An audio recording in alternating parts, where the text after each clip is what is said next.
Hello, welcome to Oxford Heirlooms. As you can see here in front of me, I've got my hand embroidery completed on my two yoke pieces. I've got my front yoke piece, and what I did on the front yoke, can you see that I wrote the word top on one edge? Because the buttonholes are actually a little bit at an angle. So when the shoulder straps come over, it will kind of come at a little bit of an angle. Okay, so I've marked the center, top and bottom of each piece also. But as I'm looking at my pattern directions tell me to make the fancy band for at the bottom of the dress skirt first. So I'm going to take my pattern pieces and pin them back together temporarily. Well, I won't pin them because I don't have any pins in here. I left my pins in the other room. Well, I'm just going to put my pattern pieces together and put them out of the way. And then I will begin to work on the fancy band. Now, the fancy band tells me to start at the bottom with my Swiss edging, then do a row of insertion lace, a row of Swiss insertion, a row of lace, and then entredot and the skirt fabric above that. So I've got my Swiss edging. Now I've got to look at this. Let's see. This is the back side because I can see the bobbin thread, and this is the front side. And it's not directional, but over here on this far end, let me come over here to this far end. I'm going to have to trim the excess batiste off in just a minute, but I'm going to write or put an F for front. Put an F for front. So I will have my Swiss insertion going this way. And then my, let's see, it looks like this is flowing this way. So I'll want to have my lace flowing from right to left. I just need to make sure that when I put both pieces of insertion lace on, they're both pointing the same direction. Now my other Swiss insertion, let me look at this real carefully. Let's see, this is the bobbin side, and this is the top side. And as you can see, it's kind of pointing left to right. So I'm going to put another F on it. And then I'll have one more piece of insertion lace up here. Let's see if I can. I have to make sure that it's pointing the same direction, but I'll work on that when I get to it.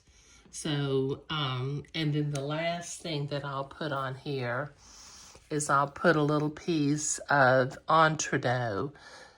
So I'll have Swiss edging, French insertion, Swiss insertion, French insertion, and then entredot. Okay, so now the pattern told me to make the panels 48 inches long. So I have already measured my Swiss edging. I've measured out to 48 inches. And so I'm going to trim, close up my blue fabric marking pen. I'm going to trim the excess batiste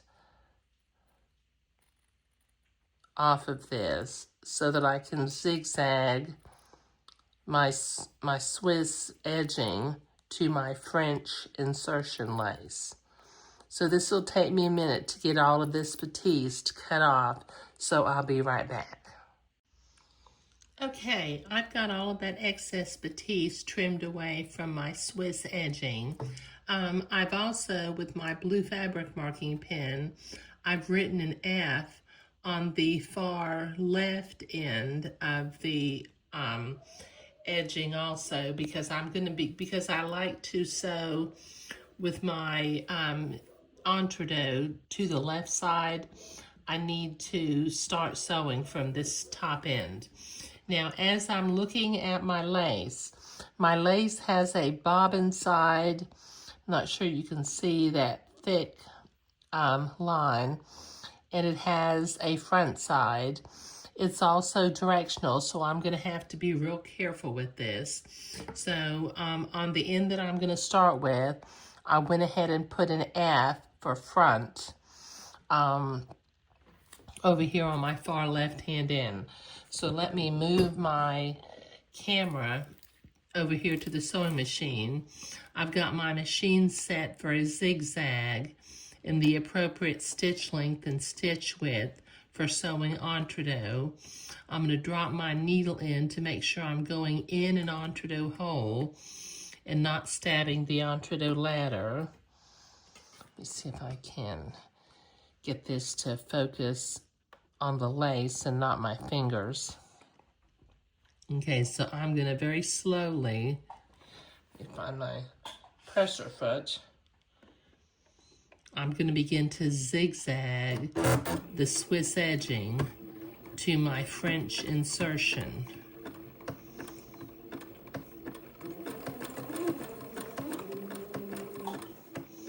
Just butt the lace up next to the edging and don't stretch it because we don't want it to pucker.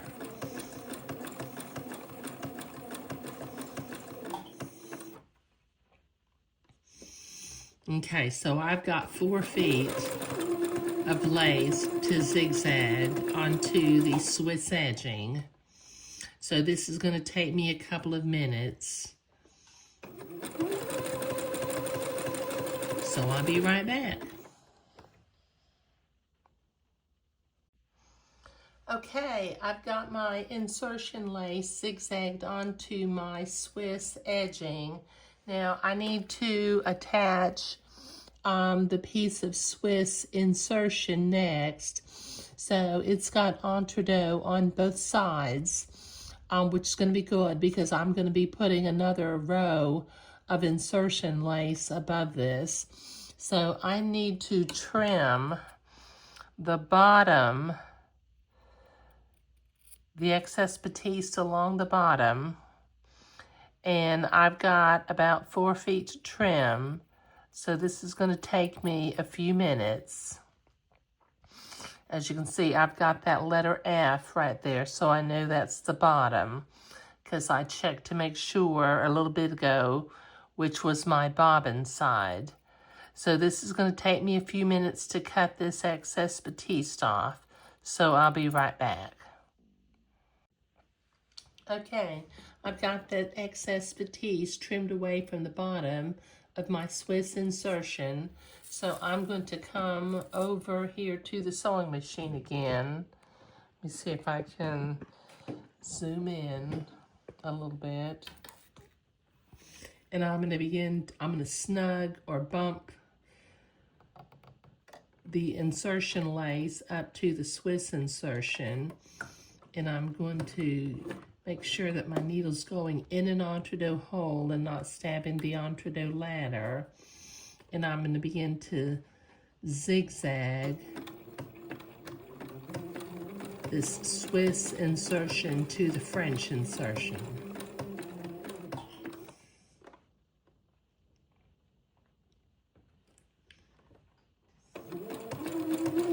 And once again, I've got about 4 feet, 48 inches to zigzag, so this is going to take me a few minutes.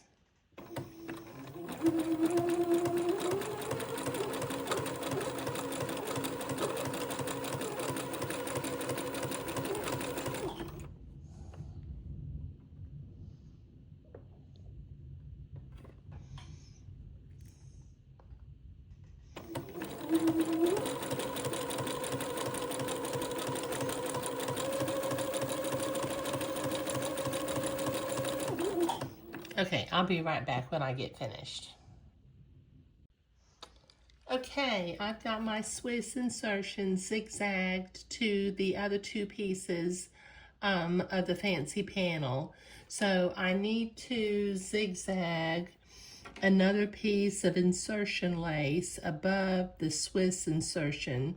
So I need to trim my excess batiste again from the other side of my Swiss insertion. So once again, I've got about 4 feet of trimming to do. So this will take me a couple of minutes to get this all trimmed. So I'll be right back. Okay, I've got that excess batiste trimmed away. So let me check. This is the front side, and this is the bobbin side. And as I check my piece of lace, I've got an F on here. So that is the bobbin side, and this is the front side. So I need to bring it over this way to the sewing machine.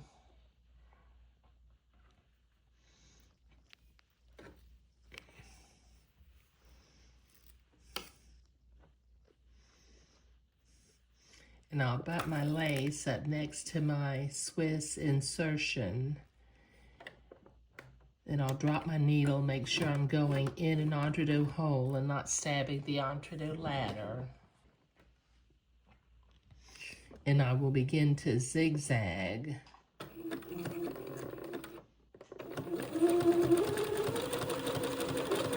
There we go.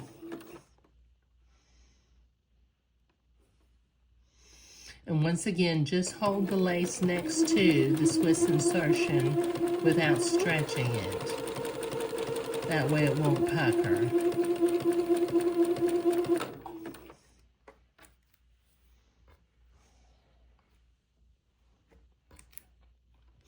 Okay, I've got about 4 feet to zigzag. So I'll be right back.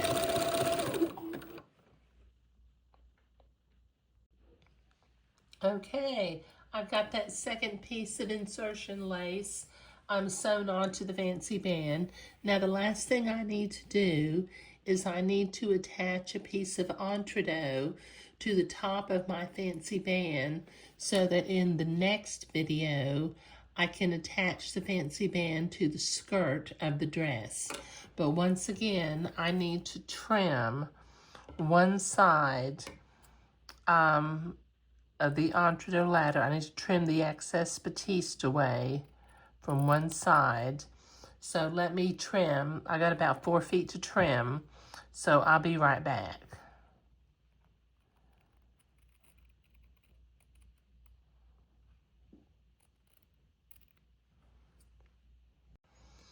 Okay, so I'm getting ready to zigzag the last piece of trim onto my fancy panel.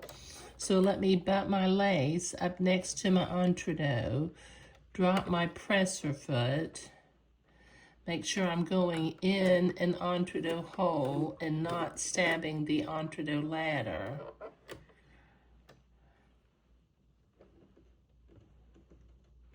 There we go.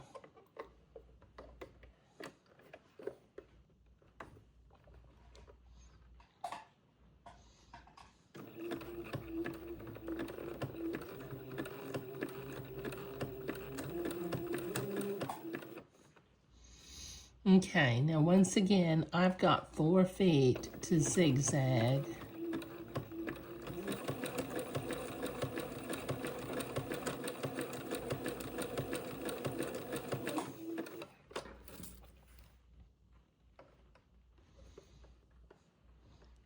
And I have managed to get all of my trims where the bobbin side will be on the back and the front is on the front, and my laces are all flowing from left to right along with my Swiss insertion. So let me zigzag this entre-deux to the fancy panel and I'll be right back.